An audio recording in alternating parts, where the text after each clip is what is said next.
White Hat Survivor'da çoğu oyuncunun Gen 5 kahramanlarına geçerken yaptığı kritik bir strateji hatasını bugün düzeltiyoruz. Bu geçişte elmaslarınızı yanlış kahramana harcarsanız hem aranada hem de oyunda savaşlarda aylarca geride kalırsınız. Bugünkü konumuz 5. nesil yani 5. gen seviyesindeki kahramanlar. Hector, Nora ve Gwen. Bu videoda bu kahramanlardan hangisine yatırım yapmanız gerektiğini, hangilerinin sizlere uygun olduğunu, özel silah seviyelerini nasıl ayarlayacağınızı ve yanlış kahraman seçimi yaparsanız ne kadar büyük bir hasar kaybı yaşayabileceğini anlatacağız. Kısaca mantığı şu: doğru kahramana doğru miktarda yatırım yapmak sizi bu eyaletteki rakiplerinizden fersah fersah öne geçirecektir. Şimdi asıl meseleye geliyoruz. 5. nesile ulaştığımızda oyunun dinamikleri ciddi şekilde değişiyor. Artık ilk nesilde kullandığımız kahramanlar yavaş yavaş emekliye ayrılıyor. İlk olarak şans çarkından kahramanımız Hector geliyor. Hector şimdiye kadar görüp görebileceğiniz en güçlü çarkıfelek kahramanlardan biri olacak. Eski nesillerdeki Flint, Sergei'nin yerini alacak mükemmel bir yükseltme, neredeyse Geronimo kullanmayan crit play oyuncular için de yani düşük yatırımlı oyuncular için de ilaç gibi olacak. Neden önemli? Çünkü oyun ilerledikçe eski piyadelerinizin hayatta kalma süresi düşer. Hector size o ihtiyacınız olan taze, güçlü savunma hattını sağlayacak. Arenada ve keşif görevlerinde oldukça sağlam bir kalkan görevi görecek. İkinci kahramanımız Nora ise tam bir mızraklı birliği kahramanı. Nora'nın en çok parladığı yer rally seferlerine katılımcı olmaktır. Yani birliğinizden biri saldırı başlattığında onun ordusuna katılırken kullanacağınız mükemmel bir destekçidir. Neden önemli? Nora piyade ve okçuların verdiği hasarı arttıran, aynı zamanda alınan hasarı düşüren harika yeteneklere sahiptir. Hem savunma hem de saldırı dengesini çok iyi kurduğu için genellikle rally savaşlarında takımın gizli kahramanıdır. Birazdan asıl kritik noktalara geleceğiz ama önce yıldız kahramanımızı tanıyalım.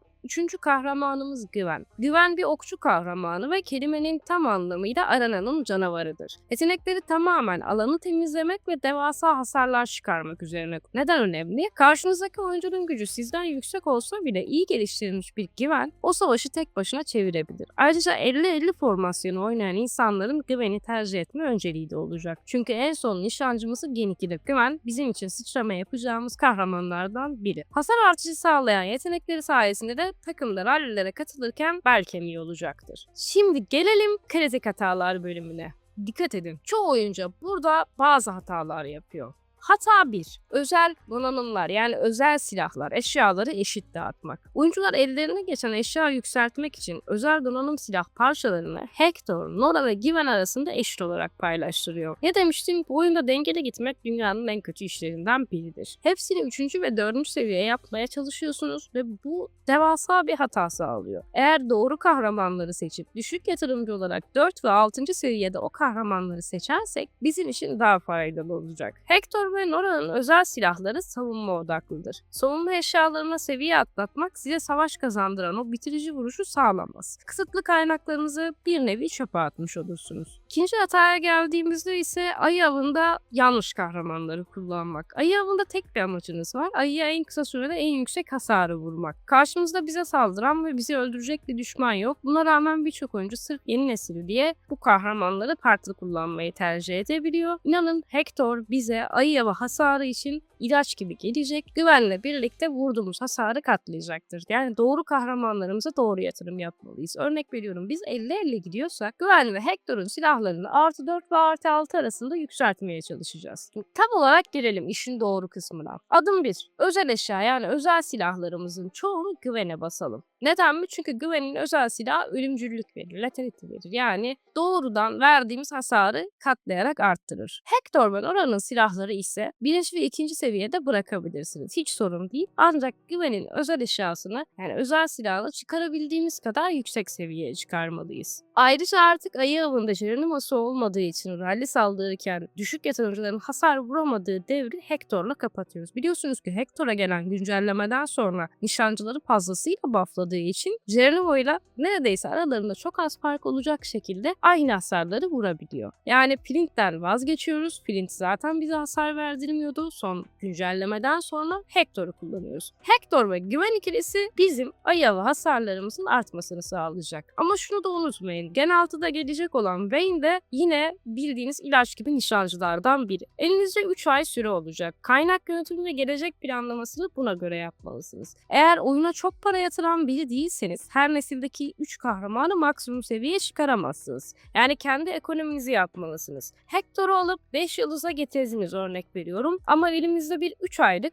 bir sonraki gen süresi var. Şunu hesaplayın. Ben Hector'u şimdi 5 yıldız yapacağım ve ana piyadem olarak kullanacağım. Aynı şekilde güveni de. Ben ayda VIP seviyemden şu kadar mitik parça alabiliyorum. Şu kadar elmas kazanabilirim. Bu hesaplamalarıma göre 3 ay sonra hangi kahramanı almak istiyorum ve ne kadar yatırım yapacağım.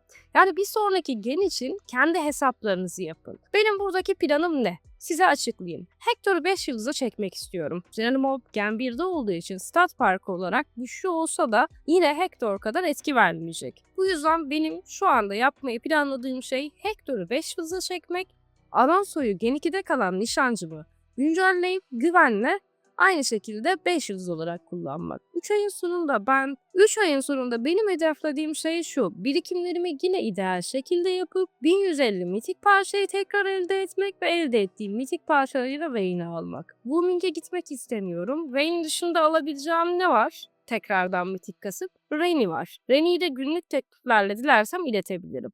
Şimdi benim kafamda bir plan var Gen 5 sonrasında 50-50'de giderken. Ama Rennie'yi almaktan 50-50 gidiyorsam şart da değil. Siz de kendi ihtiyaçlarınıza göre gelecek genlerle stratejiler oluşturmalısınız. Oyunda kaynak yönetimi ve nasıl ilerlediğinizi bilmek sizler için önemlidir. Şimdi özete gelelim. Ben Geronimo ile özetleyelim. Elinizdeki gücü doğru yere odaklayın. Şans çarkından Hector'u alıp kendi gücünüzü tazeleyin. Rallilerde, seferberliklerde destek olmak istiyorsanız ekibinizden Norah'ı alın. Norah'la birlikte katılımcı olabilirsiniz. Ama bence asıl yatırımınızı burada Hector ve güvene odaklayın. Aradaki rakiplerinizi ezip geçin ve ay avındaki gücünüzü katlayın.